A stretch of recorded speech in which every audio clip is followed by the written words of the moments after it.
A video of a 5-year-old boy sitting bloodied and dazed in an ambulance in Aleppo has triggered a fresh wave of international outrage at the violence in Syria. The United Nations Special Envoy for Syria has angrily condemned all parties involved in the conflict, saying not one aid convoy has been allowed to reach besieged cities for a month. Anne Barker reports. 5-year-old Omran Dagnish has become the symbol of Syria's suffering. A video seen around the world shows the tiny boy being pulled from the rubble of a bombed home in Aleppo. Russian or Syrian warplanes have been pounding rebel-held areas there for weeks. Omran is rushed to an ambulance nearby and placed inside on an orange seat, where he sits dazed, bloodied and alone. He's too shocked to speak or even cry, even as he wipes his face and sees blood on his hand. Dr Abu Mohammadin, a local surgeon in Aleppo, later cleaned the boy's wounds and stitched his head.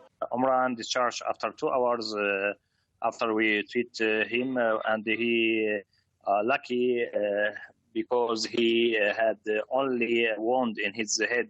He hadn't brain injury. At 5 years old, Omran has known nothing but war. His story has triggered international outrage at the fighting, which has raged since he was born.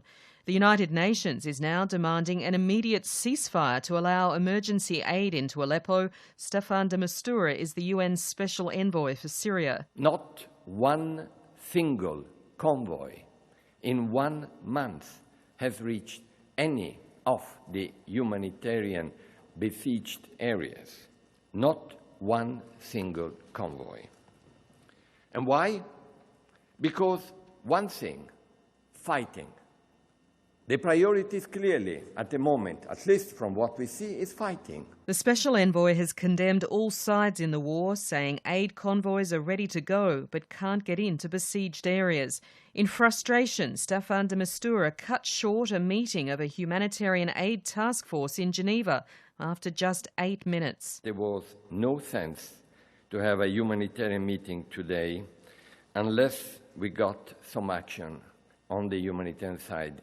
What we are hearing and seeing is only fighting, offensives, counter-offensives, rockets, barrel bombs, mortars, hellfire cannons, napalm, chlorine, snipers, airstrikes, suicide bombers. In the hours since, Russia has reportedly agreed to hold fire for 48 hours, though similar offers before, including last week, have failed to materialise. And it's no help for the victims in this latest bombing. 3 people were killed in the airstrikes that struck Omran's home. Several other wounded were pulled from the rubble, including 2 more children. Dr Mohammadin says he's seen far worse than Omran. We need to tell all the world about these thousands of stories, maybe more worse from that of Omran. Omran Dagnish was lucky. Hours after his wounds were treated, he was reunited with his parents in hospital. Anne Barker.